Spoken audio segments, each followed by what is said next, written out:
Stop using grease or oil for your soups.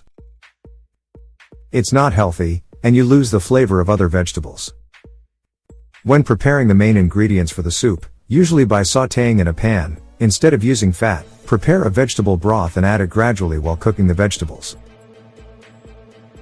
You don't need to buy broth from the store. Any combination of onion, minced garlic, carrots, mushrooms, ground pepper, and others is perfect for this purpose. You can get frozen packs of vegetables to complement the soup's composition. If your soup will contain rice, potatoes, and other starchy vegetables, prepare them separately and add them a little before the end.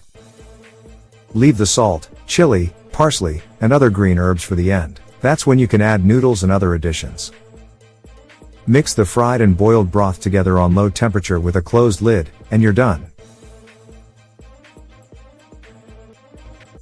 Cook cheap and healthy with us, and don't forget to subscribe. We always give you unique tips for good living and saving money, enjoying every minute.